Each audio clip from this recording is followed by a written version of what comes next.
What's going on, everybody? It's Matt, aka the Lumberjack Landlord, here with my good friends Dion from Dion Talk Financial Freedom and Michael Zuber. How are you guys doing? Good to have you back. Good to have the team back together. This is fun. Yes, It was nice to have Mike fill in your spot, Zub, but it's good to have you back. Good to have the original amigos back. I appreciate that. So what I wanted to talk about in this video was home buyer versus investment home buyer.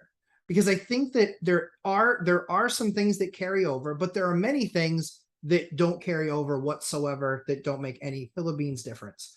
So I think the best thing that we could probably do is basically round robin it, just go kind of person to person, and think someone can raise, this is one difference that I think that there might be. So Mike, give me your number one thing that you think is the difference between a home buyer and an investment home buyer. Yeah, I don't do a very good job of talking about my first time home buying experience because we've only done one, right? I'm 50 years old now. We bought the only home that Teresa ever knew, late 90, I think it was 99, and we never moved, right? But before that, we were renters. We were renting in Cupertino. Why Cupertino? Because it was the best school district for our daughter.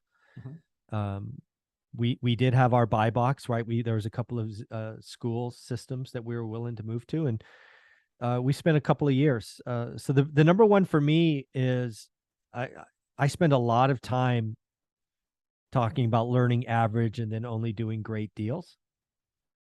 Let's just to be very clear about it. There was no math formula involved when we bought our first home in Mountain View, California. It was, is it the right school district? Yes. And, are we going to get a yes answer from the bank? We didn't do a yield calculation or anything else. We stretched, we saved, it took us years to stock away money. We had to wait overnight to get there. So yeah, the number one difference is, every other purchase I've ever done has been about math. Our home purchase had nothing to do with math. Yeah. So for you, it was, this is the area that we want to be in. What's the most we can afford in that area? Really, it was what's the only thing we could afford in that area. We ended up, people don't know this because I don't tell the story. We bought the place in Mountain View when it was a dirt lot in a drawing, and we had to wait overnight to get into a lottery, right? Wow. The Silicon Valley has always been a bananas market. Yeah. We could not afford a home. We couldn't afford a home where we lived, so we were renters. We stacked and saved and put stuff away, and there was this little community being put up in Mountain View on a 10-acre parcel. We had to go wait overnight to get our number. I'll be off, but there was like 200 things being built. There was 2,000 people that wanted them. Wow. And it was just a lottery, and you had 7 seconds to decide if you wanted it. And, we got called like number 177. So we thought we weren't going to get it. And we got called, and there was like two, because again, there were houses to condos. We couldn't afford the houses. So that went half the stock. But when we got a call, there was like 3 left, and we're like, well, I guess we'll take that one. And it took every penny. I still had student debt. It was tough. It was tough. Dion, next, what do you think biggest difference for you between home buyer and home investor? Emotion, logic. The home buyer isn't using logic. They will cover it with, like Mike did, best school district, can't afford it. But as investors and people over 40, we usually think starter home. We usually think exit strategy. We think, and then there's all the investing stuff like cash flow, yield, all that kind of stuff. But the home buyer is using emotion. First, how much can we afford? Okay, so we're going to get as close to that as possible because we're getting as much house as we can. So that's emotion. That's not the best deal. That's as much as we can buy. And very few people buy a house thinking, I'm going to sell in 7 years and buy a bigger house because my family will grow. Most people, when they're buying that first house, are thinking of their age, if they're home buyer, not investor. So this is just the strict, I'm buying a house. If it takes 30 years to pay it off, I'll be this old with a paid off house. Like that's the thought process that goes through most home buyers, myself included. My first house I bought around 2000, before, 11 years before deciding to even become an investor. And it was white picket fence. How much can I buy? Wrap the closing costs into it. Can I afford the payment? Nothing with exit strategy. What would I do with equity? What am I going to do if I go through a divorce? Like, none of that happened with the buying of the house. It was That's all never gonna emotion. happen. And then you go to the investor side, and people will do things like the home buyer thinks, they go online. One of the most searched terms for home buyers, based on what I've seen, is, should I pay off my mortgage? If you're an investor, sometimes you want to pay off a mortgage, but you look, would it be the one I'm living in, which gets the best interest rate, least likely to be repossessed because I'm living there, or this investment property that's the highest risk to the lender, so it has a higher interest rate. It's easier to 1031 because I'm not living there. It can be all these things that make sometimes paying off the investment property better than paying off your primary. That's all based on logic, where the home buyer is almost all emotion, at least in the first 5 years of investing or buying that house. Yeah, agreed. So I think for me, we all know that I'm broken. And so my very first purchase was a condo where I had to find a roommate so I could afford the mortgage and get approved. So you had to have rent to even buy the first one. Wow. I couldn't qualify without him, and without a lease at the amount that I got for the place. Couldn't afford without him. So we went down that path, and again, I think for me, and I think that there are some people out there like this. There should be more broken people like me, I think, in this regard, which is I did whatever it took to get the deal done. What it took for me to get that deal done, I had to start hunting for a roommate that could fog a mirror, that wasn't going to be a nightmare to live with, and that could afford the $1,100 a month or $1,000 a month rent that I was going to charge him. Because what I was paying, my fees, or my PITI, principal, interest, taxes, insurance, and then condo fee, because it was a condo, all in, I was about 2,500. So I could only afford a little bit more than he could afford. The only difference was I had the money for the down payment. I'd saved up the money for the down payment. I sold a bunch of my collectibles from when I was a kid. I sold cars. Because I had multiple cars, and I literally went with I had 2 cars. I literally went with just a complete dump of a car, and did whatever I could. Like, I bought a car that had 180,000 miles on it. I knew was less than $300 to fix anything. I got rid of my expensive, my truck and my car, got rid of those. And I didn't even have payments on those, but it was just that cash infusion that I needed. So I think the difference for me was, and I think that this might appeal to some people, is that I did whatever it took. My American dream wasn't, I'm going to get a single family home with a white picket fence. My American dream was, I'm going to get a house, period. I'm going to get a piece of property so I can stop paying somebody else rent. And I think I was 22, 23, Wow. 23, I think I was 23. Yeah. But that was my only option, because I was the hacky before. I was paying $250, $300 a month for a bedroom. And then I get announced by my roommate, like who's also the homeowner, hey, so I think I'm going to get married, and she really wants to kind of set the house up. And I'm like, okay. Like, when do you get married? He's like, probably like short, like a few months. I'm like, what are you saying right now? So I lost my place to live. Yeah. So yeah, I think that a lot of people just need to be more dedicated to accomplishing the task, rather than this is what it has to look like. So for me, it wasn't schools. It wasn't feelings. It was, this is where I want to be, and this is what I'm going to have to do to get there. So it's much more utilitarian. Thank heavens my feelings button is a little bit broken. Mike, what's your second one? I guess my second one is real estate investors and homeowners. We are acting in the same market, at least the way I did it, right? Yeah. One rental at a time, sure. Shopping in the MLS. Mm-hmm. We all have access to the same information. The last couple of years has been wild to see people overpay and waive conditions, and have escalation clauses and just crazy stuff like that. I want people to realize that's not normal, right? I've been fishing in the MLS for 20 some odd years. It's never been like that before. I actually think the market that's coming up, given where rates are, is going to slow, as things down. Mm-hmm. And I think that's going to be good for everyone. I think it's going to be good for everyone. We don't need 40 offers in 40 minutes. Sellers are okay with getting one or two. I think there was a group that I think was really ignored for 2 years, and that was FHA and VA buyers. I agree. And I think over the next couple of years, FHA and VA buyers will have their time again, because I think there will be some people that have perfect properties, and those are the ones that I hope go FHA and VA. Then there will be ones that are fixer-uppers or dated, or too close to a busy street or whatever. Those will be ones that are good for investors. Because most of the time I've seen is, in my experience, there are houses that go owner-occupied. They're typically perfect or damn near. And then there's ones that need work, some love, right? They need an extra 20 grand, right? They're safe, but they got the 70s tile or the 80s tile or whatever. So I think the market's just going to slow down for everyone. We've got to get away from 14 days on market, right? The fact that National Association Realtors had back-to-back months with 14 days on market, that is so unhealthy. We need 50 days, 60 days. So I hope the market slows way down, and I hope it's good for everyone. Yep. Dion? I am going to capitalize on an opportunity.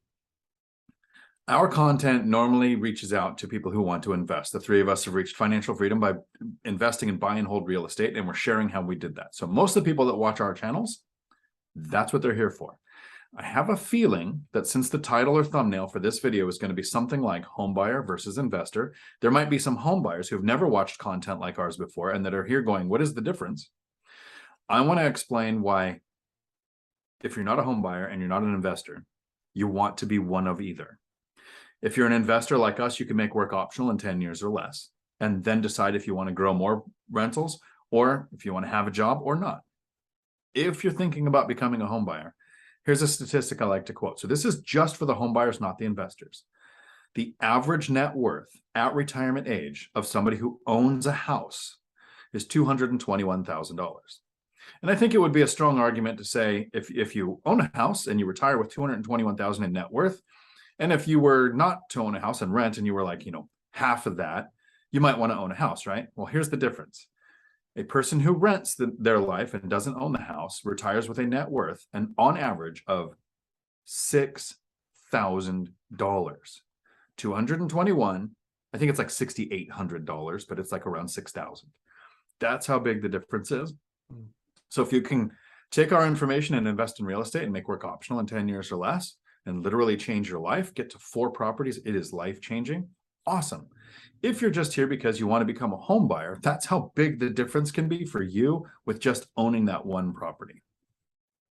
Yep, I don't disagree. I think my next one is, my path was whatever it took to get into that house. That was my path. I think the second thing that I would look at is it's not your forever home. It's likely not going to be your forever home. From an investor perspective, I'm trying to service my area with good quality rentals at an affordable price. And that price can be as low as $1,000 a month or as much as $3,500 a month. And then the bedroom size varies, et cetera, et cetera. But if I'm a first-time home buyer or if I'm looking to buy my home, stop. One of the things that I used to love about a show that was on TV was that they would actually have people say, give me your whole list. And they would give the broker the whole list. The broker would go, okay, all right. And then they would show up and they'd say, okay, so your budget's $300,000. Yes, it is. Okay, great. They would then go out there and look and check off everything on the list, and they would find a property and they would tour that property with them. And they'd come back and they'd say, oh my goodness, we love it. This is amazing. And then the agent would tell them, okay, we need to reset your expectations because while you love this house and you want it, this is a $550,000 home. It does check all your boxes, but it's $550K. So now let's get reasonable. There was a show that actually did this and I loved it. I would cackle for the first 7 minutes every single time. I know that it was at somebody else's expense, and that's another reason I'm broken, but it was really funny. So my advice in this endeavor is that yes, be patient, but also be reasonable. Mm. Be reasonable. Even when you find that motivated seller, even when you find that property that you really love, you need to focus on what are the 2 or 3 main deal breakers. Mike and Olivia did it perfectly. Here's our only deal breaker. School, can we afford it? Those are our 2. And everybody needs to pick that, because if that school thing, the second one might be close enough where it's not the best, but it's still really good and there's better value there. So the thing that I would encourage that first time home buyer on is really looking at it and saying, I'm not going to get everything I want. So what are my cores? What are the most important things to me that we can then potentially move up in the future? But most importantly, now we get the core of what we need, not everything that we want. So that would be my second piece. All right, last go around, my boys. Zub, last one for you. Yeah, the thing that I will say that I just appreciate more and more as I talk to more and more people every week, month, year, whether you're a homeowner or you're an investor, what I would like you to hear from this is this isn't going to be kind of your point. Not this may be your first purchase, but it's not going to be your own.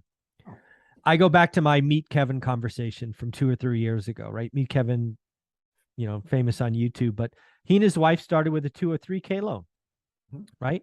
He bought a house, run down, wrap the repairs into that. We talked to Spencer Cornelia, who's huge on YouTube, who does house hack in Vegas. You two gentlemen, house hack units. Millennial Mike, Todd Baldwin, Anna Kelly. Real estate, where you live, where you own your first home, can be a stepping stone to what Dion calls getting to 4. Right?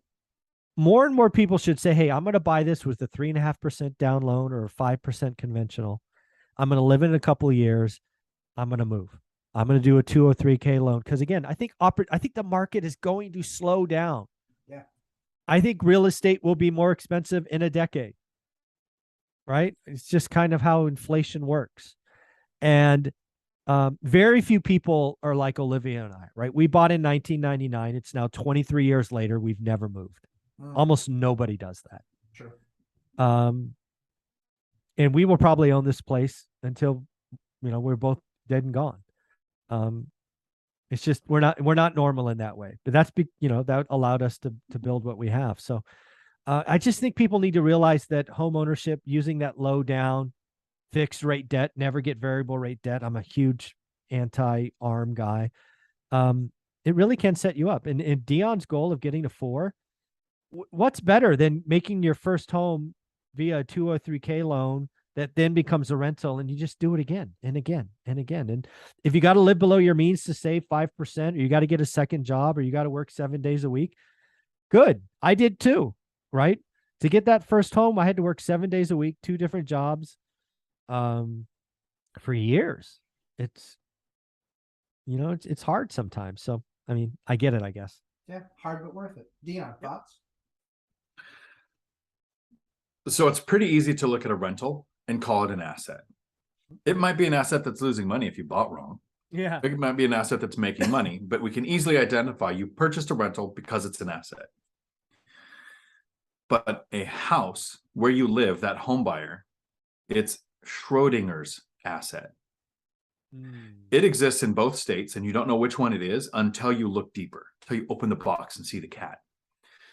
My brother owned a house, paid it off. Most people would not call that an asset because it's not producing income. But he took out a home equity line of credit on it and bought a rental. Paid it off, rinsed and repeat till he got to 10, paid off, and then retired at 50.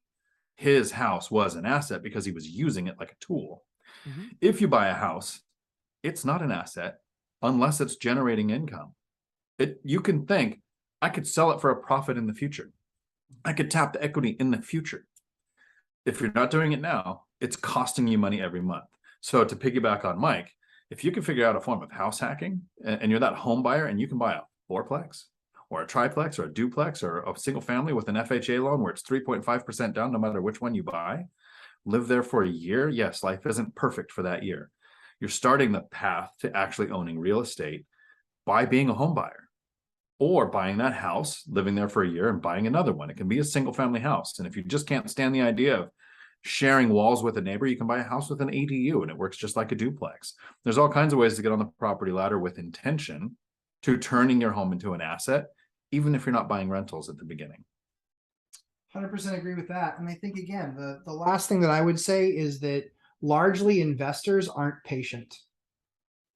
They aren't patient, largely speaking. It's like, hey, I've been doing this work for 6 months or for a year. I still haven't done anything. And then all of a sudden they give up the ghost and they do a deal that was pretty good. They thought was pretty good, but then they kind of ignored some things and kind of still did a deal.